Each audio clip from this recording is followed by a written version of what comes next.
ప్రస్తుత జనరేషన్కు మార్పు అనేది ఆక్సిజన్ లాంటిది. ప్రతి క్షణం నిత్యం నూతనంగానే కాదు, వినూత్నంగా చూడాలని కోరుకుంటుంది నేటి తరం.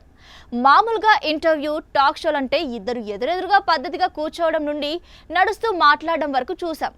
నాటి దూరదర్శన్ టాక్ షోల నుండి నేటి ఓటీటీ టాక్ షోల వరకు ఇంచుమించుగా ఇదే పద్ధతి అవలంబిస్తున్నారు.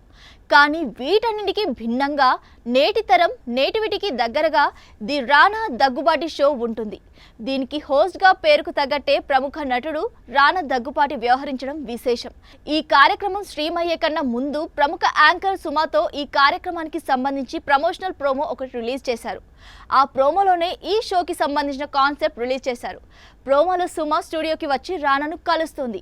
టాక్ షో అన్నావు కదా, గెస్ట్లు ఎవరు, దానికి సంబంధించిన అధికారిక అనౌన్స్మెంట్ ఇలా ఉండాలి అని రానాకి సూచిస్తుంటే, నేను టాక్ షో అన్నాను కానీ అనౌన్స్మెంట్, ఇంట్రో అని చెప్పలేదు కదా, చాలా షోస్ ఇలానే రొటీన్గా చేస్తున్నావు కదా, మా టాక్ షో వాటన్నింటికి విభిన్నమని చెప్పాడు రానా.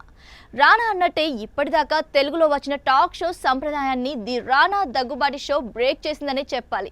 ముఖ్యంగా ఈ షోలో రానా హోస్ట్ అనే కంటే వచ్చిన గెస్ట్లతో ఫ్రెండ్లీగా మూవ్ అవుతూ క్యాజువల్గా షో నడపడం చాలా బాగుంది. ఈ షో మొదటి ఎపిసోడ్లో భాగంగా టాలీవుడ్ హీరో నాని, హనుమాన్ ఫేమ్, తేజ సజ్జా, నటి ప్రియాంక మోహన్ అతిథులుగా వచ్చారు. వీరిని షోకి పిలవడం దగ్గర నుండి వాళ్ళతో మాట్లాడడం, ఆటలాడడం అంతా సరికొత్తగా అనిపిస్తుంది.